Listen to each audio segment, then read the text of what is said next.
मति अनुसार सराहन लागे, सचिव सभासद सब अनुरागे। सुनि सुनि राम भरत संवादु, दुह समाज ही हरसु बिसादु। अर्थात मंत्री और सभासद सभी प्रेम मुग्ध होकर अपनी अपनी बुद्धि के अनुसार सराहना करने लगे।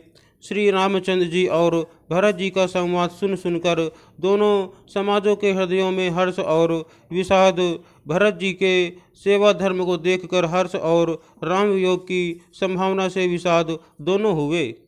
राम मातु दुख सुख समझानी, कही गुण राम प्रबोधि रानी। एक कहीं रघुबीर बड़ाई, एक सराहत भरत भलाई। अर्थात श्री रामचंद्र जी की माता कौशल्या जी ने दुख और सुख को समान जानकर श्री राम जी के गुण कहकर दूसरी रानियों को धैर्य बंधाया। कोई श्री राम जी की बड़ाई बड़प्पन की चर्चा कर रहे हैं, तो कोई भरत जी के अच्छेपन की सराहना करते हैं। अत्रि कहे तब भरत सन, शैल समीप सुकूप। राखिय तीरथ तोय तहाँ, पावन अमिय अनूप। अर्थात तब अत्रि जी ने भरत जी से कहा, इस पर्वत के समीप ही एक सुंदर कुआं है। इस पवित्र अनुपम और अमृत जैसे तीर्थ जल को उसी में स्थापित कर दीजिए। भरत अत्रि अनुशासन पाई, जल भाजन सब दिए चलाई। सानुज आपु अत्रि मुनि साधु, सहित गए जहाँ कूप अगाधु। अर्थात भरत जी ने अत्रि मुनि की आज्ञा पाकर जल के सब पात्र रवाना कर दिए और छोटे भाई शत्रुघ्न, अत्रि मुनि तथा अन्य साधु संतों सहित आप वहाँ गए जहाँ वह अथाह कुआं था।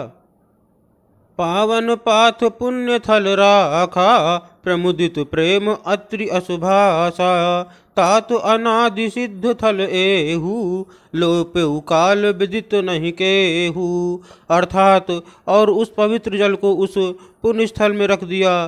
तब अत्रि ऋषि ने प्रेम से आनंदित होकर ऐसा कहा, हे तात, यह अनादि सिद्ध स्थल है। काल क्रम से यह लोप हो गया था, इसलिए किसी को इसका पता नहीं था। तब सेवकन सरस थलु देखा, कीन सुजल हित कूप विशेषा। विधि बस भयउ विश्व उपकारु, सुगम अगम अति धर्म विचारु। अर्थात तब भरत जी के सेवकों ने उस जलयुक्त स्थान को देखा और उस सुंदर तीर्थों के जल के लिए एक खास कुआं बना लिया। दैव योग से विश्व भर का उपकार हो गया। धर्म का विचार जो अत्यंत अगम था वह इस कूप के प्रभाव से सुगम हो गया।